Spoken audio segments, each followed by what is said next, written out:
Welcome to Thinking Deeper by 6-7. Glad to be here for this one. Yeah, so imagine a single group of people becoming the ultimate scapegoat across 2,000 years of human history. It's hard to even wrap your head around that timeline. Right. I mean, we were talking about surviving the Roman Empire, medieval plagues, the brutal fanaticism of the Crusades, and the mechanized horrors of world wars. Yeah, it's staggering. So how does something like that actually happen? Today, we are unpacking a massive historical paradox. We're going to explore a really profound philosophical clash that begins with the concept of a moral God, or what we call ethical monotheism. Right, exactly. And we're going to watch it collide head-on with completely opposing worldviews, ranging from ancient Roman emperor worship all the way to modern godless social Darwinism. It's a huge shift in how society operates. It really is. But before we dive into mechanics of this, I want to address you, our listener, directly for a second. We are going to be looking at some incredibly intense, highly sensitive historical and ideological material today. Yeah, the sources we're pulling from cover some very dark territory. For sure. And our mission here is simply to act as your guides through this deep dive. We are taking a completely neutral, impartial stance. We aren't endorsing any political or ideological viewpoints whatsoever. Right. We are simply unpacking the factual, historical analysis presented in our research to understand the psychological and sociological mechanics of this phenomenon. Exactly. Just looking at the history. Oh, and if you like my channel, please subscribe and press the like button. Okay, so let's unpack this. To understand how this specific type of hatred manifests and survives in the modern world, we really have to trace it all the way back to its ancient roots. Yeah, you have to go back to the beginning. We need to look at the exact moment where the concept of a singular, invisible God first collided with the absolute physical power of the state. And that collision happens on a really grand scale with the Roman Empire. When we picture ancient Rome, the mind immediately goes to military conquest, gladiators, and absolute subjugation. Right, iron-fisted rule. Exactly. But Rome actually utilized a very specific, highly pragmatic kind of religious tolerance to manage its vast territories. When Roman legions conquered a new region, they didn't force the local population to abandon their ancestral gods. Oh, wow. Yeah, Egyptians, Greeks, Gaulish tribes, they were all permitted to keep their belief systems and their cultural baggage. There was, however, one strict, non-negotiable condition attached to this tolerance. Which was that they had to integrate the Roman emperor into their pantheon, right. They were required to worship the emperor as a divine figure. That's the one. That was the foundation of the imperial cult. To the Roman mind, this wasn't really a deeply spiritual or mystical request. It was basically a baseline political loyalty test. Right, like paying your taxes. Exactly. A conquered citizen could pray to whoever they wanted for a good harvest, but they had to publicly acknowledge the absolute tangible supremacy of the emperor. Makes sense from an empire-building perspective. Right. But then the Romans encountered the Jews. And this group did not bring a sprawling pantheon of specialized gods that could simply absorb another deity. They brought only one. And critically, their theology stated that this singular, invisible God stood absolutely above all human power, kings, and empires. Exactly.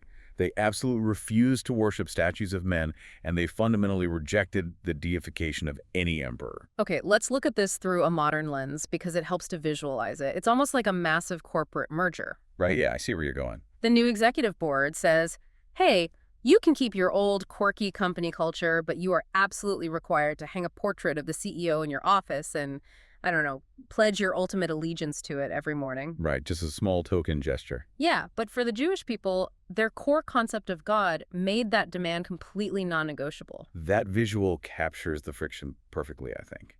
The fascinating part is why this refusal mattered so deeply to the Roman power structure. The Romans were completely baffled by it. Because they'd never seen it before. Right. To them, this refusal wasn't perceived as a quirky cultural difference or a deeply held spiritual conviction. It was viewed as outright dangerous defiance. The Roman worldview simply could not compute a demographic of people who placed an invisible moral authority above the tangible, physical, absolute power of the state. And they wrote about this, didn't they? Oh, extensively. The highly influential Roman historian Tacitus wrote about them with absolute disdain. He explicitly described them as stubborn and arrogant. Wow. Stubborn and arrogant just for not praying to the emperor. Yeah. And, they observed a day of rest on Saturdays, which the Romans literally viewed as laziness. They maintained strict dietary laws, and they fundamentally refused to assimilate into the machinery of the imperial cult. Well, I imagine a massive empire built on total conformity doesn't just let that kind of defiance slide. The tension must have escalated from a philosophical disagreement into actual policy and, well, physical conflict. Oh, it escalated dramatically. The philosophical differences hardened into deep political suspicion, and that suspicion inevitably turned into brutal repression. Right.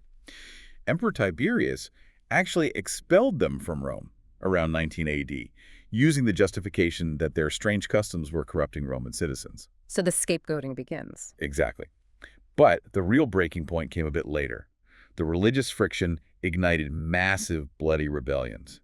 Most notably, the Bar Kokhba revolt, which raged between 132 and 136 AD. That was a huge conflict. Massive. It was a highly organized attempt by the Jewish people to free their land from Roman control, and the Roman response was total apocalyptic devastation. Just wiping them out. Yeah. Jerusalem was effectively destroyed, their religious practices were aggressively banned, and their history as a stateless, wandering people officially began. So in the eyes of the Roman Empire, they become this permanent cultural anomaly, a people without a land, holding onto a god the Romans couldn't see or control. Exactly. But history moves on, The Roman Empire eventually collapses, and the dominant power in Europe shifts from the emperors to the church. Which brings up a massive question for me. If the new power structure is built on a religion that actually shares the exact same foundational texts and historical lineage, shouldn't things get better? Like, how does a clash over imperial political authority mutate into the bloody theological and social persecution we see throughout the Middle Ages? It's a great question, and it happens through a catastrophic theological rupture. As early Christianity began to spread and establish itself, this profound crack appeared. Right, because the earliest followers of Jesus were Jewish. Exactly. They share the same traditions, the same texts, and the same concept of one God. But when those followers declared Jesus as the Messiah and the literal Son of God, the broader Jewish population did not accept this. So there's a split. A massive one. To reconcile this rejection, a powerful and devastating doctrine emerged within the early church called supersessionism. Supersessionism, which literally implies superseding or like replacing something that came before. That is the core of the theology right there.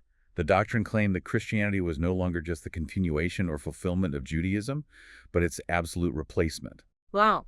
Yeah, the prevailing idea was that God had revoked his covenant with the Jews, and the church was now God's sole chosen people.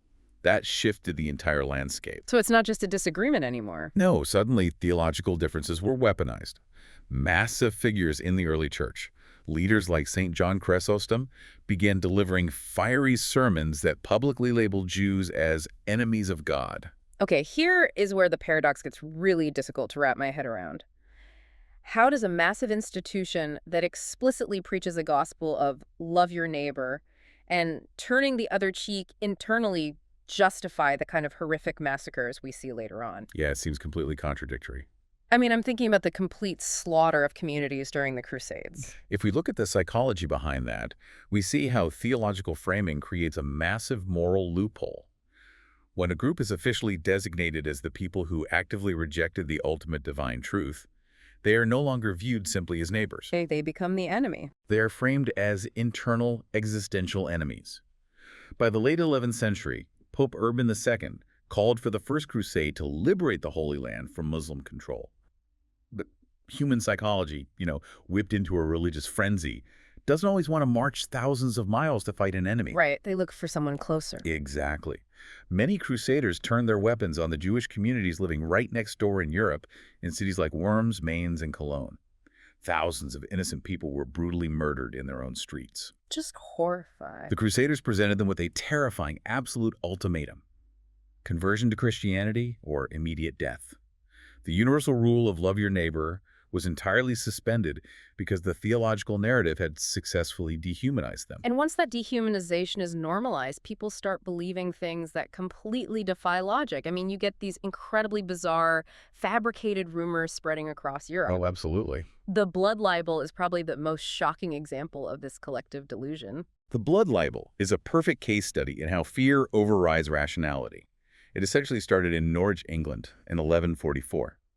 A young boy was found dead in the woods. Yeah. And without a single shred of physical evidence, a local monk accused the Jewish community of murdering the child to use his blood in a religious ritual. Just completely made up out of thin air. Entirely. Thus began one of the most grotesque and long-lasting lies in human history. Rabbis desperately denied it, there was zero proof, and the very concept of consuming blood strictly violated Jewish dietary laws anyway. Right. It makes no sense. But the truth was entirely irrelevant. The rumor triggered absolute panic, and rulers quickly learned they could weaponize this panic to conveniently confiscate Jewish property and erase their own debts. Let's talk about that economic aspect for a second, because it feels like a massive systemic trap. It really was. The church actually forbade Christians from charging interest on loans, right? They Yep. classified it as the sin of usury. That economic policy is crucial to understanding the evolution of the hatred. Europe's economy was expanding rapidly at this time. Kings needed to fund wars, merchants needed to fund expeditions, and everyday people just needed capital. Someone had to be the bank. Exactly. Someone had to provide the loans, but Christians were strictly barred from doing it under threat of excommunication. Mhm. Concurrently, Jewish people were legally barred from owning agricultural land or joining the powerful trade guilds. So they're boxed in. Completely.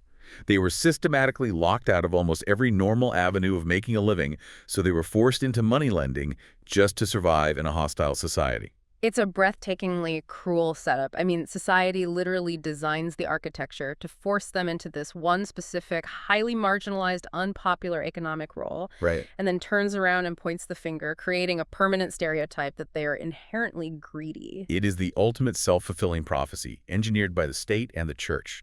And society enforced this marginalization visually and structurally, too. How so? Well, in 1215, the Fourth Lateran Council issued a decree that Jews had to wear distinctive, identifiable clothing, like specific hats or badges, so they could be easily spotted and avoided by Christians. It's incredibly sinister. And it went further. Churches commissioned grotesque, deeply offensive sculptures like the Judensau, carving them right into the stone of their facades to reinforce an atmosphere of absolute daily contempt. So by the time a massive, inexplicable crisis hit Europe, like the Black Death in the 14th century, this perfectly primed system of scapegoating was already fully loaded and just waiting for a trigger. Exactly. Imagine being an average person during the Black Death. You have zero understanding of germ theory or epidemiology. Your family is dying overnight, you are terrified, and you need someone to blame. And almost 60% of European Jews ended up dead during that time, but not just from the plague itself. Because of the violence. Right. The psychological breakdown of society was absolute. There was no cure and no scientific logic to rely on.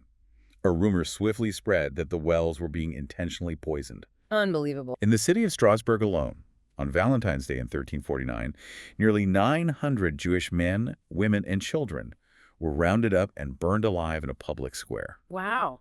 900 people. Yeah. Even the Pope attempted to issue statements defending them, pointing out the obvious fact that Jews were dying of the plague at the exact same rate as Christians.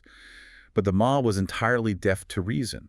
In times of profound crisis, absolute fear completely short-circuits human logic. Okay, so if this hatred was so heavily fueled by medieval Christian theology and religious fervor, then you would assume that the arrival of the Enlightenment, the era of reason, science, and increasing secularism would have finally killed it. You would think so. But it didn't. As society starts to secularize, the hatred doesn't disappear, it just shapeshifts. And this is perhaps the most terrifying evolution in the timeline. The 19th century brings breathtaking scientific progress breakthroughs in medicine, electricity, industry. A whole new world. Exactly. Society begins shifting its foundational reliance away from God and heavily towards science. But alongside legitimate scientific inquiry, a massive wave of pseudoscience emerges. Right.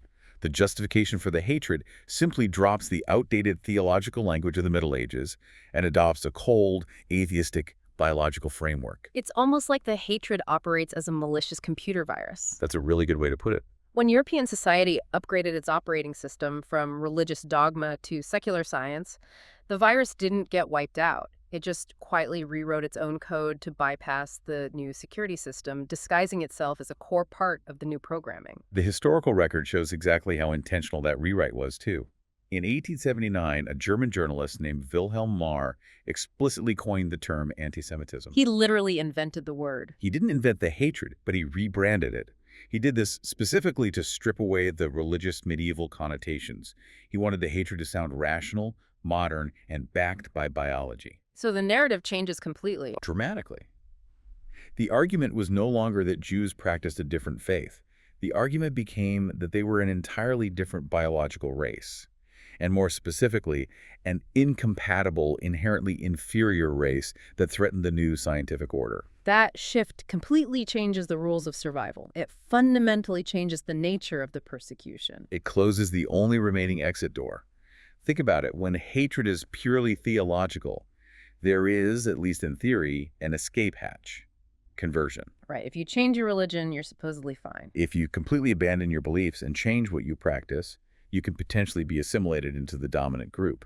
But when racism successfully disguises itself as objective science, when it roots itself in atheistic concepts of biology and eugenics, the target fundamentally moves. It moves from what you believe to what you are. Exactly. It moves from what people believe, which is malleable, to what they biologically are. Yeah. And no one can change their biology. And the terrifying part is, the moment it sounded like cutting-edge science, the government and the intellectual elite adopted it as official policy. It became deeply institutionalized across secular society. It provided a rational justification for excluding people from universities, legal professions, and civic life. It just became the norm. It bred a kind of systemic, deeply ingrained suspicion that permeated modern nations. A glaring example is the Dreyfus Affair in France in 1894. Oh, right. The military scandal. Yeah. A highly decorated Jewish army officer, Alfred Dreyfus, was falsely accused and convicted of treason. The military establishment forged evidence against him simply because his identity made him a convenient, believable suspect to a public primed by this new, secularized suspicion. And that same modern secular era also gave birth to some of the most dangerous and enduring conspiracy theories in history, like the completely fraudulent protocols of the Elders of Zion. Oh, absolutely. How does an enlightened society fall for a poorly written forgery? Well, the Protocols was a fabricated, plagiarized text claiming to be the literal minutes of a secret meeting where Jewish leaders plotted to dominate the world's banks, media, and governments. Which was completely made up. Entirely. And even though major newspapers exposed it as a blatant fake almost immediately, it spread like a global wildfire. Why, though, if it was exposed? Because in a rapidly changing post-World War I world, people were completely disoriented, especially in a devastated, economically ruined Germany. Desperate people were frantically searching for a grand, unifying explanation for their profound suffering. An explanation that conveniently required absolutely no self-reflection or accountability. Exactly. Which sets the stage for the most catastrophic culmination of this entire timeline. Adolf Hitler. Hitler didn't just inherit this ancient hatred, he weaponized it into an entirely systematic industrial machine. He really did. And this is where the thematic clash between a moral God and atheistic brutal nature reaches its absolute breaking point. To truly understand the mechanics of Hitler's movement, we have to look at his formative years in Vienna. He was a struggling, embittered artist who became deeply influenced by the city's populist mayor, Karl Lueger. And what did Lueger teach him? Lueger taught the young Hitler a very dark, practical lesson in modern politics. Scapegoating is an incredibly powerful unifying tool. It can bind a fractured, angry populace together faster than any actual policy. So after World War I, Germany is physically and psychologically ruined. Millions are starving and searching for a savior. Right. And Hitler steps into this massive void with a very specific, highly developed, godless worldview. It is the ultimate ideological clash of the 20th century. History cannot simply dismiss Hitler as an irrational, screaming lunatic. Doing so ignores how calculated his ideology was. He knew exactly what he was doing. He actively considered himself a rational thinker. His entire worldview was built on a rigid foundation of social Darwinism. The atheistic pseudoscientific idea that nature's only true law is the violent survival of the fittest. Might makes right. Exactly. The strong gulls are biologically obligated to destroy the weak for the human species to evolve and achieve genetic perfection. But the Jewish people, and the ethical monotheism they introduced to the world, represented the exact opposite of that brutal worldview to him. That is the philosophical core of his hatred. What Hitler despised above all else was the Jewish human concept, the foundation of ethical monotheism. Meaning the value of a human life. Right. This is the radical, world-changing idea that all human beings, Even the sick, the weak, and the poor have inherent, incalculable value simply because they are made in the image of a moral God. He must have hated that. He did. Hitler saw concepts like humanitarianism, equal rights, and the brotherhood of mankind not as virtues, but as a literal biological sickness. He genuinely believed that these Judeo-Christian values were artificially interrupting the natural, brutal evolutionary process of humanity. Wait, so Hitler didn't just hate them as a convenient political scapegoat for losing World War I or experiencing economic depression. He actually hated the very concept of a moral universe that protects the vulnerable. Yes, precisely. He wanted to violently replace human morality with the cold, brutal laws of predatory nature. That is the chilling foundational core of his entire political project. Hitler viewed himself in grandiose terms as the savior of human evolution. He believed that by completely eradicating the people who historically introduced the concept of ethical monotheism and universal morality to the world, he was literally curing humanity of a disease. That is terrifying. He wanted to strip away the burden of human compassion and return global society to the godless, ruthless law of the jungle. And the physical results of that godless ideology are the darkest, most unfathomable chapters in human history. I mean, we see the Nuremberg laws in 1935 legally stripping away citizenship and humanity piece by piece. Yeah. We see the Wannsee Conference in 1942, where highly educated bureaucrats literally sat around a polished table, drank cognac, and drafted the logistical blueprints for the final solution. It was the literal industrialization of murder. Places like Auschwitz and Treblinka weren't just camps, they were factories designed to extinguish human life efficiently. And over 6 million Jewish men, women, and children were systematically murdered. And what makes that machinery of death even more terrifying is that it wasn't solely operated by fanatical, convinced Nazis. It relied incredibly heavily on the quiet, passive indifference of ordinary citizens. People just looked away. Exactly. Neighbors, shopkeepers, and local police officers just looked the other way because the pseudo-scientific dehumanizing ideology had successfully normalized the absolute contempt for human life. It is incredibly heavy and honestly overwhelming to trace this unbroken line from the ancient dusty streets of the Roman Empire all the way to the mechanized gas chambers of the 20th century. It really is. But it brings us to the core warning we must take away from this history. This hatred is a master shapeshifter. It is the ultimate ideological chameleon. We've watched it seamlessly mutate from a political clash over Roman imperial worship into a massive theological rupture in the Middle Ages, Right. and then into systemic economic resentment, into a pseudo-scientific biological claim during the Enlightenment, and finally into a ruthless, atheistic political ideology of social Darwinism. The language and the justification constantly change to fit the era. But the violence, the othering, and the underlying mechanism of scapegoating do not change at all. Not at all. The stark warning from the historical record is that history doesn't usually repeat itself with the exact same uniforms or slogans, but its psychological patterns absolutely do. They just find a new disguise. Exactly. It always relies on isolation, systemic suspicion, and convincing the majority to simply look the other way. Every single time this specific hatred resurfaces, it doesn't suddenly appear with torches and violence.